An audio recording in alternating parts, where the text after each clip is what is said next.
I was pretty sure that Stafford has the MVP wrapped up, but then Drake May has a game like this.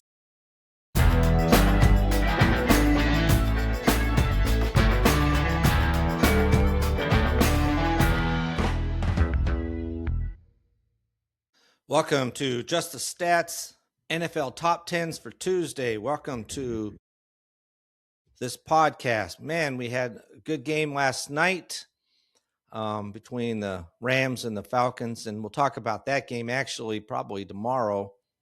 I got to get through the Sunday games, and then we'll talk about that. Well, it's a busy week coming up. Even though there are no games on Saturday, no NFL games not on Saturday, no NFL games on Thursday, but there will be on Saturday and Sunday. As with the NFL season wraps up, puts everybody on a fairly even plane if no one's playing on Thursday. So plus it's New Year's Day, we have bowl games and stuff like that anyway. So looking forward to it though. But yeah, we're going to cover some more Sunday games, and I wanted to cover all the games, but man, the Sunday night game and the Monday game had just way too many players with top 10 kind of numbers, especially the Chicago-San Francisco game. I mean, McCaffrey's just going crazy as far as records go, and then Stafford as well on the Monday night game, just not just team stats, but NFL stats. So there's a lot to talk about in those games. Now, we'll cover 5 games this time through and wrap it up a little quicker than 50 minutes. I've been going like 50. Maybe I'll get it back down to more like 30.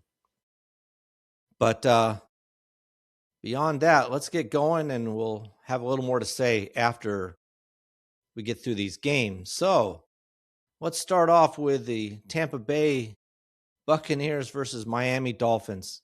Tampa Bay just does not want to win this division. They're doing their best to lose out, and now it comes down to maybe this last game. The way I understand it now that Atlanta was able to beat the Rams on Monday night, if Atlanta wins again this Sunday, it doesn't matter if Tampa Bay wins or not. Carolina is the division winner. So, boy, Tampa Bay's got to be rooting for whoever Atlanta is playing. But Tampa Bay lost again to Miami 20-17. Wow. I mean, I don't know what they're doing. I personally am just kind of at a loss. I honestly am, because I thought, well, they're a good team. They'll get their players back that they've been missing, and they'll be ready to go. But no, they've gotten back Mike Evans and Chris Godwin, and they're still not, and Bucky Irving, and they don't look any better. And it really is coming down to Mayfield. I guess he's playing injured, which is the reason he's having such a rough time. But man, they just aren't able to pull it off anymore. This game, they had the lead right off the bat, 7-0. That was it. After that, they were playing from behind. Miami ended up winning this game 20-17. Let's look at some of the numbers here. Tampa Bay, and this is another sad thing. Tampa Bay, 21 first downs to Miami's 13.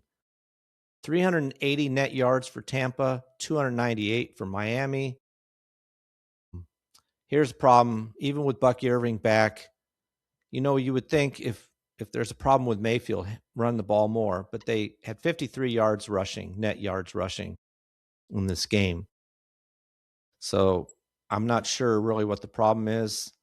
But 2 interceptions by Mayfield, that's costly.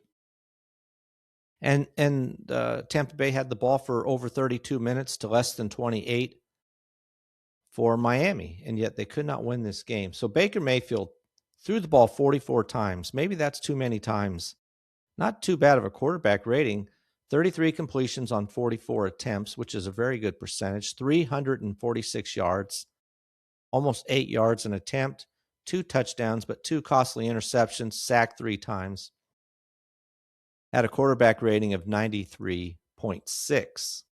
Now, this Quinn Ewers that came in, took over for Tua Tagovailoa, only threw the ball 22 times, had 14 completions, 172 yards. So he was close to 8 yards an attempt as well. 2 touchdowns, no interceptions. Now, one of his receptions or passes was for 63 yards, so that accounted for quite a bit of his 172 yards. He had a quarterback rating of 118, so really not bad. Like I said, the running game here, they only tried to run at Tampa Bay, that is, 16 times for 53 yards. That's 3.3 yards a carry. Bucky Irving had 9 carries for 19 yards, just over 2.1 yards a carry. One of his runs was 12 yards, so that means he had 8 carries for 7 yards on the rest of them. They just really, it doesn't even seem that they really tried to run it much. For Miami, Devon Achane, of course, led the team with 18 carries for 83 yards. Jalen Wright had 5 carries for 56 yards. Wow. That's 11 yards a carry. But one of them was for 32. So they ran the ball 30 times for 145 yards. That's 4.8 yards a carry. Not bad at all. And that controlled the game for them in some degree. Now for Tampa Bay, Chris Godwin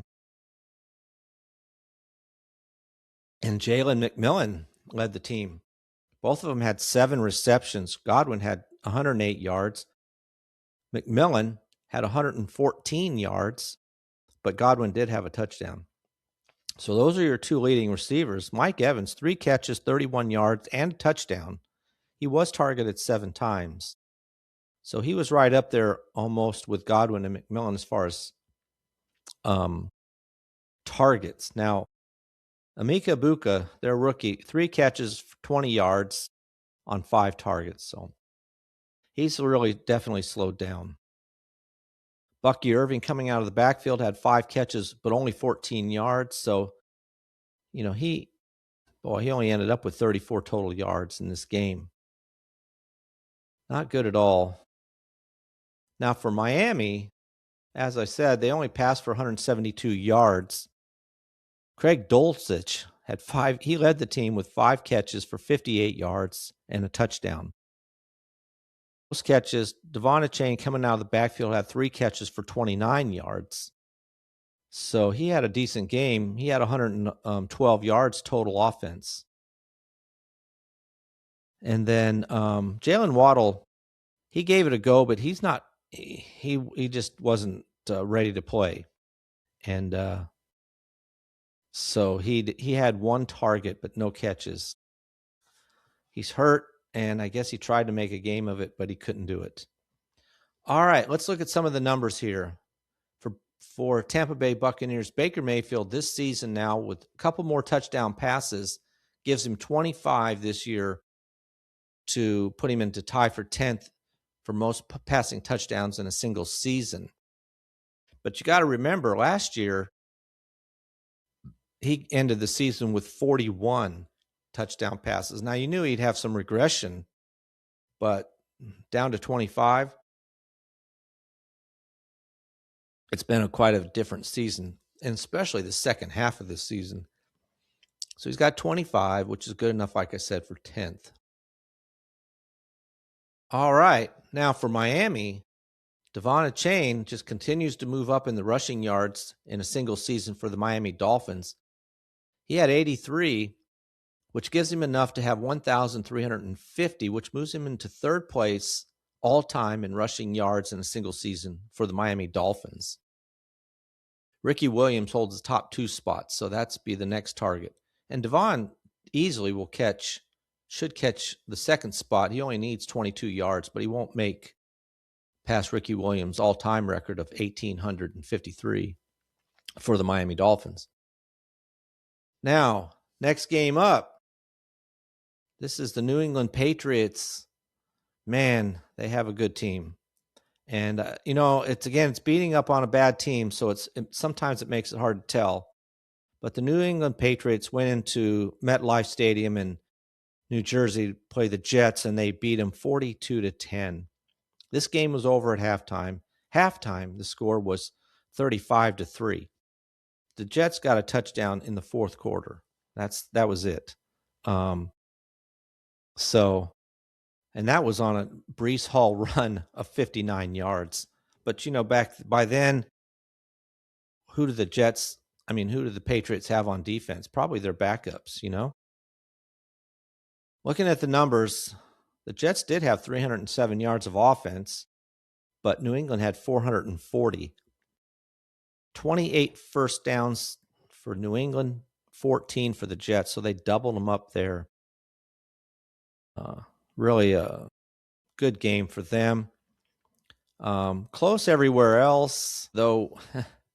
The Jets made third down on 5 tries out of 16 for 31%. They also went for it on fourth down 6 times, made it twice. So they're able to make third or fourth down 7 out of 22 times for about a 32% there. On the other hand, the New England third down efficiency was 4 third down makes on 9 tries for 44%, but they went for it on fourth down twice, and they got it both times for 100%. Here's a big, interesting stat. This is one of the differences you see with Drake May. He likes to throw the ball downfield. So both teams had almost the same amount of plays, total plays.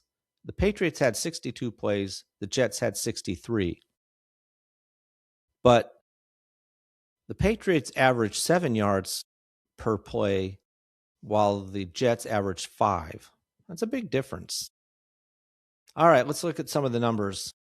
Boy, Joshua Dobbs even got in this game later. But Drake May, 19 completions on 21 attempts, so only 2 incompletions, 256 yards, 5 touchdowns, no interceptions, sacked once, had a quarterback rating of 157. Holy cow.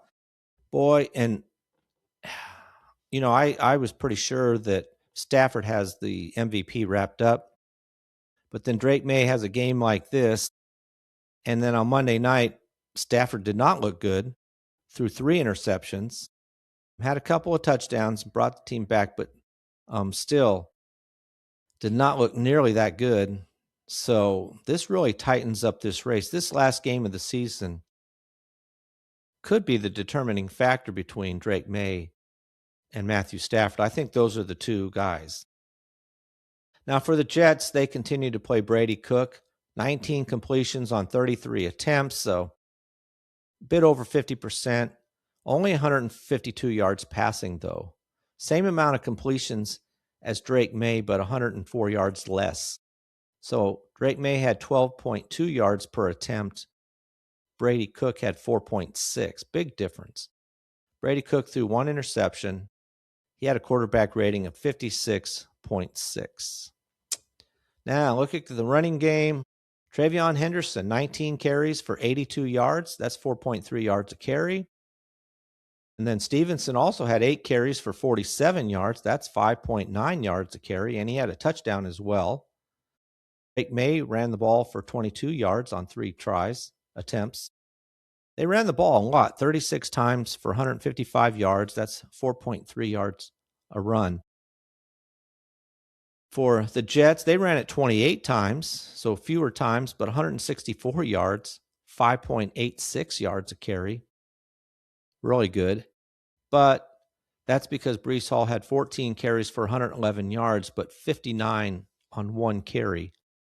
59-yard touchdown run on the 1 carry. So that kind of skews those numbers. In the receiving department, Stephon Diggs, 6 catches for 101 yards, and one of them was an amazing catch. So he had a really good game, had a touchdown as well. Ramon Stevenson had 5 catches for 55 yards, including a touchdown reception. So he ended up with 102 yards of offense, so not bad for him. And which is kind of interesting that Henderson did not have any catches in this game. So was Stevenson coming out of the backfield.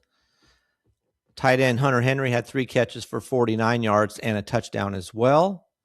Boy, they had these touchdowns going around. Austin Hooper, another tight end, had 2 catches for 11 yards and a touchdown. And then Efton Chisholm, I don't think anybody had him on their fantasy team. He had 2 catches for 40 yards and a touchdown as well. So like I said, 5 touchdowns. And everybody had 5 different players got one of them. Now for the Jets, Isaiah Williams, 4 catches for 30 yards. That was the most receptions by a player. And then John Mechie had 3 catches for 41 yards. So he had the most yards receiving. And that's it. Nobody had more than 4 catches. Whole bunch of people had a catch. 11 different players caught a pass for the Jets, with Isaiah Williams having the most. So not much to say there. Now in this game, Drake May,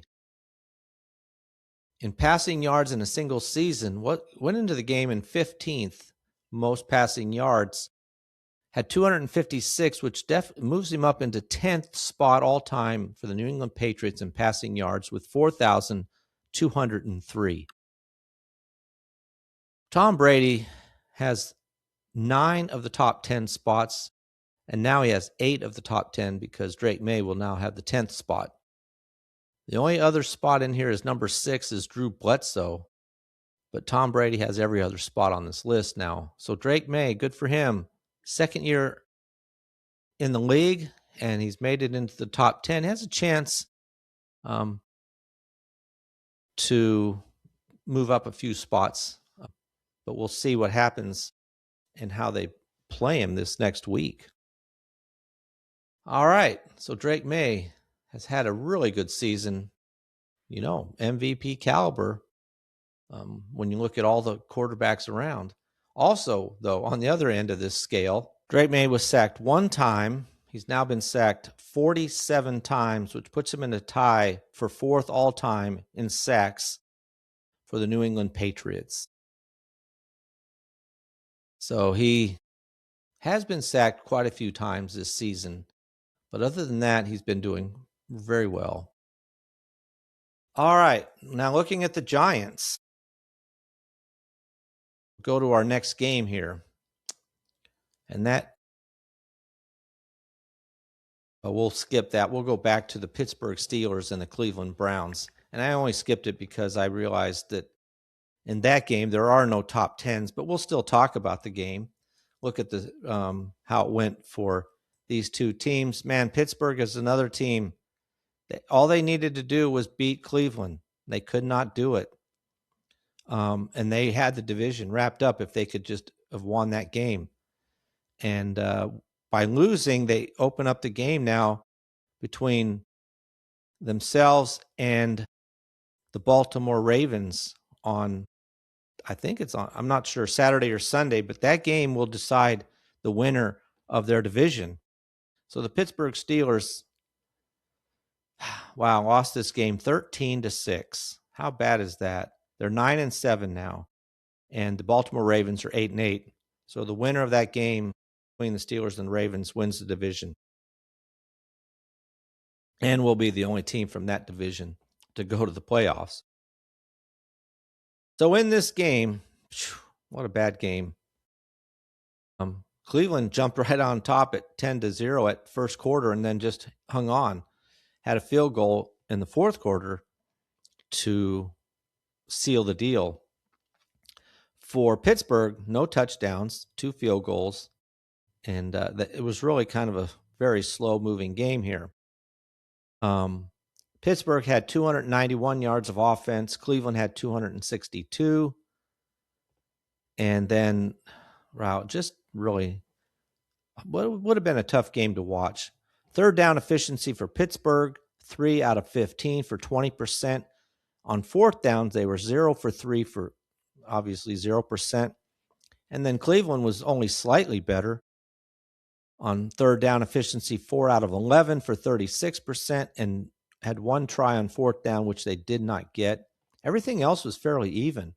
Time of possession was within a minute, a little over a minute more for the Steelers. Steelers had 15 first downs to 11 for Cleveland. The yardage, like I said, was close. Looking at these quarterbacks, I don't know if Aaron Rodgers is running out of steam or what, but he had 21 completions on 39 attempts, so he threw the ball quite a bit, only 168 yards, 4.3 yards an attempt. That's been his MO all season. But, after some point, teams just have that figured out. And I don't care how great his arm is, it just makes it hard to move down the field at 4 yards and a pop. It's just not going to work very well. What did they have? Yeah, the Pittsburgh Steelers averaged 4.5 yards a play. And it's just hard to move down the field at that rate if you got to go the entire field. But Aaron Rodgers, again, 21 completions, 168 yards, 2 sacks, 64.9 quarterback rating. Shadir Sanders, 17 completions on 23 attempts. Not too bad. 186 yards, so 8.1 yards an attempt. Much better there than Rodgers. 1 touchdown, but he did have 2 interceptions, which kept this game a little closer than it might have been. He ended up with a quarterback rating of 75.6. For Pittsburgh Steelers rushing, Jaylen Warren, 12 carries for 64 yards. That's 5.3 yards a carry. Kenny Gainwell, 7 carries for 26 yards, 3.7 yards a carry. For the Browns, Dylan Sampson came in. Man, Judkins had that bad injury. He's out. Sampson had 11 carries for 27 yards. That's 2.45 yards a carry. Raheem Sanders had 8 carries for 21 yards. That's 2.6. And then Shadir Sanders had 4 carries for 20 yards. Pittsburgh Steelers in receiving, Jonnu Smith led the team with 5 catches for 18 yards. Really not much going on here. He had the most receptions. Pat Freiermuth, tight end, had 3 catches for 63 yards. That was the most receiving yards. Tried to get the ball to Marquez Valdez-Scantling 9 times, only had 3 catches, though, for 21 yards. He was the most sought-out receiver, but just wasn't getting any receptions. Now, for the Browns, Jerry Jeudy led the team with 5 catches for 54 yards. Dylan Sampson coming out of the backfield, who has had some pretty decent receiving games, but had 3 catches for 0 yards. And then Harold Fannin had that big catch, 2 catches for 30 yards. One was 28-yard touchdown pass. That was the only touchdown in the game. So that is the game between Cleveland and Pittsburgh. Cleveland possibly has helped to dash Pittsburgh's hopes of going to the playoffs. If you're a Pittsburgh Steelers fan, you got another season where you might even win the division, but you're going to have at best 10 wins, kind of the standard routine for the Steelers right now. And the fear among Steeler fans is even if they make the playoffs first round, they're out, and that's another season where one and done in the playoffs. So we'll see. Maybe things will change, but they got a lot to look at after this season as far as quarterback goes and so forth. All right, now, part of the problem for the Steelers, obviously, and it's going to be the same problem next week, is Metcalf's out because of his decision to interact with a fan in the stands. He's suspended for 2 games, which, how critical are these 2 games now? And now he won't be there for the next game against the Ravens either. Really hurts the Steelers. All right, let's do the New York Giants and the Las Vegas Raiders. Wow, the Raiders have, I heard somebody say, have really figured out how they want to try to get that number 1 draft pick. And they just have not been putting anything together at all. I mean, the Giants aren't a powerhouse. Both teams went into this game with 2 wins. The Giants crushed the Raiders in Las Vegas at Allegiant Stadium, 34-10. They just rolled right over them. The Raiders, the offensive line is gone. Crosby, their best defensive player, is out on injured reserve. They don't have anybody left, really. It just was a sad spectacle in a way. For the Giants, they had 22 first downs. The Raiders had 14. Net yards for the Giants, 343 to 231 for the Raiders. Raiders only had 63 yards rushing. That's sad because that's Genti not getting much done. The Giants had 155. Third down efficiency for the Giants, 6 out of 13 for 46%, plus they made it on fourth down once. The Raiders, 3 out of 13 for 23%, but they did make it on fourth down 4 out of 5 times for 80%. Otherwise, the game was fairly close, numbers-wise. Jackson Dart for the Giants, 22 completions on 30 attempts for 207 yards. That's 7 yards an attempt. Quarterback rating. Geno Smith got hurt. He went out. He had 20 completions on 28 attempts for 176 yards, so a little less there. 6.3 yards per attempt, 1 touchdown, but another 2 interceptions. I think he's going to lead the NFL in interceptions, I mean, probably. Sacked 3 times for 24 yards. He had a quarterback rating of 69.9. And then Kenny Pickens came in with two completions on 2 attempts, but too little too late. Looking at the running game, Tyrone Tracy led the team with 14 carries for 62 yards. That's 4.4 yards a carry. Jackson Dart ran it 9 times for 48 yards, 5.3 yards a carry, and he had 2 touchdowns rushing. So he was all over the place, running again as usual. Who knows what kind of numbers he would have had if he played the entire season, if he could have stayed healthy for the entire season too. Devin Singletary also had 8 carries for 45 yards and a touchdown. So they had 3 rushing touchdowns. And then for the Raiders, Genti carried the ball 16 times. Not bad. 60 yards, 3.75. So that's not too bad. Had a 24-yard run. But after that, he had 16 out of the 20 carries. The quarterback had 1. And then Zamir White had 1 for 2 yards. Trey Tucker had 2 for 0 yards. That's it. This team is in such bad shape. And man, they thought they had high hopes. I mean, you had what you thought was a decent defense with Crosby. Geno Smith was supposed to come in and really pick up the offense. And then you got Genti, who was going to run it. And nothing's turned out right for them. The offensive line, without an offensive line, I don't care who the quarterback is or the running back. It's just been a miserable season. Injuries and then just bad play. New coaches too. And some of this could be just on the whole coaching staff as well and the scheming and so forth that they did to set up for games. I don't know, but it's going to be a massive turnover, I would think. I cannot believe Pete Carroll will be there next year. I'd be so shocked if that's the case. And I think that I don't know if Geno Smith will be there either. At least he may start the season, but I can't believe that if the Raiders don't get the first pick, they're not going quarterback right off the bat. Now, in this game for the New York Giants, Wan'Dale Robinson, he had in this game, what did he have? Did I even do the receivers? He had 11 catches for 113 yards. I didn't even do the receivers. Sorry about that. Let me do that. Wan'Dale Robinson, 11 catches for 113 yards. He was targeted 14 times.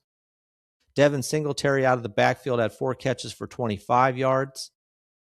So that's the 2 leaders on the team. For the Raiders, Michael Mayer, 9 catches, 89 yards. Trey Tucker, 5 for 49. So Bowers isn't in here. I mean, the Raiders just said, let's just make sure we do not win this game. Everybody who's any good is on the bench, injured reserve or whatever status. Now, Ashton Genti had 2 catches for 13 yards. That's a wrap for that. Now back to Wan'Dale Robinson, 11 catches for 113 yards. Sorry about all that. But that gave him 92 receptions on the season, which puts him at 6th all-time in receptions in a single season for the New York Giants. His own personal record, which he set last year, is 93 receptions, which he has a very good chance of breaking this next week. And also to get to 100 receptions in a season, which has only happened 3 times for the Giants. Malik Neighbors did it last year. Can you imagine if Malik Neighbors was on this team as well? And Wan'Dale Robinson. Wan'Dale's been playing really great football, but he's not a number 1 wide receiver typically. But he'd be a nice compliment to Malik Neighbors if they could get Malik Neighbors back on the field next year, which I'm sure they will. They have a lot of high hopes. They've got a nice running back set up. Jackson Dart looks good. They have these possible receivers. They have a chance to be one of these teams that maybe makes a big flip next year. They'll be working on should be an easy schedule. So that's a look at that for the New York Giants. Let's get to this Philadelphia Eagles game. Wow, this game was quite a game. The Eagles win it 13-12. It was such a tough game. The Eagles jumped out to the early lead and looked like they were just going to walk away with this game. And I think, in some ways, they played too conservatively and gave the Buffalo Bills a chance to get back in this game. And they almost did. And in fact, it came down to a 2-point conversion, which the Buffalo Bills did not convert. The Philadelphia Eagles jumped out to a 13-0 lead, held the Buffalo Bills to no points until the fourth quarter, when the Buffalo Bills came back, scored 12 points. And like I said, it was a 2-point conversion attempt at the end of the game that would have gave the Buffalo Bills the win. They went for that instead of a tie, and they didn't get it, and they lose. What a game. Both teams now are 11-5. Such a different kind of a game when one team's winning 13-0 and then the other team scores 12 points, but one short.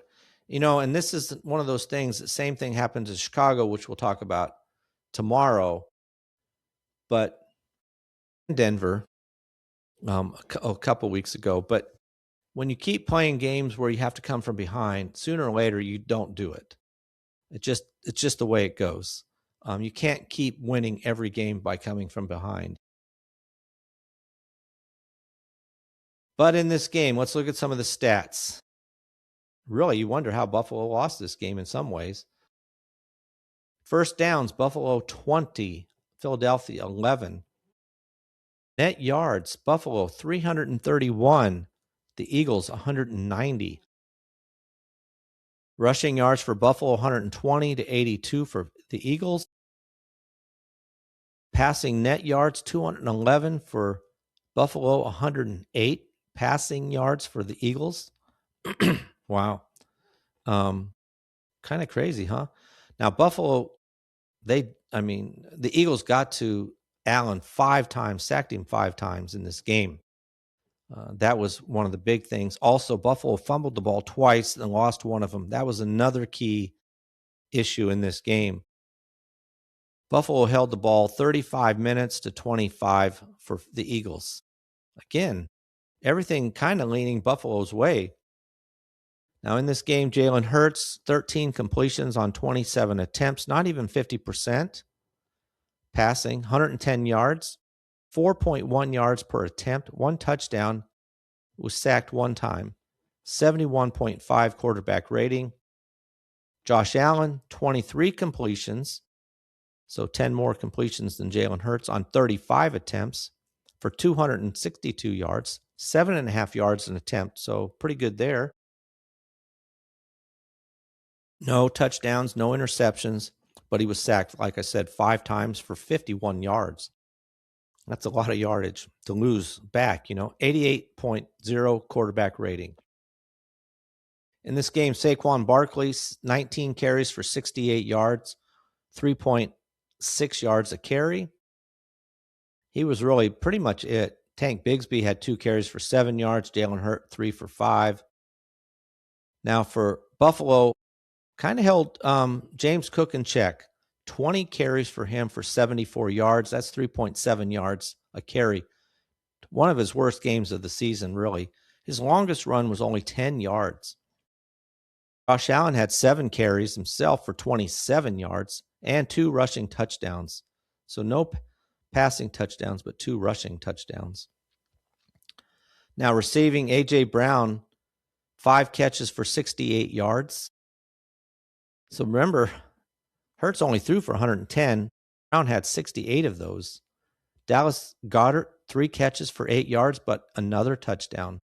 He has been the guy in the end zone that they've been looking for. Devontae Smith, 2 catches for 25 yards. For the Bills, now Khalil Shakir had 6 catches. That was the most receptions for 35 yards. But Brandon Cooks had 4 catches for 101 yards. So one of those was a 50-yard bomb, which how he was even open at that point in the game was ridiculous. But 50-yard bomb for him on that play. He had the most yardage. So again, just like normal for the Bills, the ball was spread around quite a few to 8 different receivers caught a pass. 9 were targeted, but 8 of them caught a pass, which is kind of typical of the way the Buffalo Bills pass the ball. All right, let's look at some of these numbers in this game. For Jalen Hurts, passing touchdowns, he did have 1 touchdown. Despite not throwing for many yards, he did have a touchdown. He now, with that 1 touchdown, has 25 touchdown passes this season for the Eagles, which is good enough to tie him for 10th all-time for the Philadelphia Eagles in passing touchdowns in a single season with 25. He really isn't somebody who throws a lot of touchdown passes. And in fact, this is his first time making it onto the top 10 list for the Eagles. And that's at just getting to 25. The record is Carson Wentz with 33. So it's not even a number that's that high compared to a lot of other teams. All right, let's look at the Eagles. Receiving yards here. This has been kind of interesting to watch between yardage and touchdowns and receptions for the Eagles this season. But A.J. Brown has passed Devontae Smith and to move into 9th all-time in receiving yards for the Eagles. Devontae Smith was in 10th, but he only had 25 yards. Brown had 68. So now Brown has 5,034 yards receiving to Devontae Smith, who has 4,967. A.J. Brown will be in the 9th. He passed Brent Selleck. Devontae Smith is only going to need another 31 yards to catch Brent Selleck to move into 10th again, to move back into the top 10. But you got those 2 receivers, as far as receiving yards, pushing into the top 10 all-time for the Eagles. Now, like I said, Goddard had another touchdown. He's been having one almost every game, it seems like. But with that one more, he's now got 35, which puts him into a tie for 9th all-time in receiving touchdowns for the Eagles with 35. He ties Deshaun Jackson, who also had 35. So we'll see. One more, and he catches Jeremy Maclin, who had 36. You know, if he gets his 1 a game, he could do it. Now, looking at the Buffalo Bills, Josh Allen, with 262 yards passing, now has 3,668 passing yards, which is good enough to put him into 9th all-time in passing yards in a single season for the Buffalo Bills. He came into the game in 13th with that number. But with the 262 yards, moves into 9th place. So now Josh Allen, that'll drop Jim Kelly off this list. And Josh Allen now is starting to rack up all the top 10 spots. All that's left is Joe Ferguson has 1, Ryan Fitzpatrick, and then Drew Bledsoe. Drew Bledsoe will be the rough one. He's up there at 3rd spot all time. Which, by the way, I was just mentioning that Drew Bledsoe is also on the New England top 10 passing yards in a single season. list. The only spot there that Tom Brady didn't have until Drake May came along. But Josh Allen having another good season, not as good as last year, though more sacks this year than he's ever had. And speaking of the sacks, this is a category where it's been different than last year. Josh Allen was sacked 5 times. He's now been sacked 43 times, which is good enough or bad enough, if you want to look at it that way, to be 6th all-time for the Buffalo Bills as far as being sacked in a single season. Ties Jim Kelly and Joe Ferguson. So for all the years that Josh Kelly's been on this team, this is the first time he's ever made it onto the top 10 as far as being sacked as a quarterback. And 43 times. So he's never been sacked more than 39 prior to this game. It's been a little bit of a more difficult season this year for him. All right, that's a look at some of the games. And like I said, I wanted to save these last 2 games because there's just so much going on with these between Williams for Chicago and McCaffrey for the 49ers. And then for the other game, Stafford, especially Stafford and Robinson. Stafford for the Rams and Robinson for Atlanta. Big game for Robinson. I'm looking forward to the playoffs as well. I will be putting up some numbers, game numbers, best players in a single game, most whatever category, passing yards in playoff history, that kind of thing. Be doing all those stats for the playoffs. So that'll be fun to look at. Now, tomorrow, we'll wrap up these 2 games. Then we'll go into our power top 10 teams, power rankings. And there's going to be some changes because at least 3 of the top 10 teams lost. And so that's going to definitely affect the ratings. And we'll see where everybody ends up on that. And then we'll look at the standings, the playoff scenarios. It's down to the last game. This is it. See what happens there. So we have a lot to look at for tomorrow. All right. Appreciate you listening. Please like and subscribe. You can find it on Just the Stats NFL on YouTube, also on Spotify, Apple. You can find this podcast. And please like and subscribe. As I always say, it sounds like a broken record, but it really helps. Please, you can also comment if you'd like. Share a comment. Appreciate that. All right. So tomorrow we have our last podcast of 2025. Amazing. So with that, I'm out on this episode of Just the Stats NFL Top 10s for Tuesday. See you tomorrow.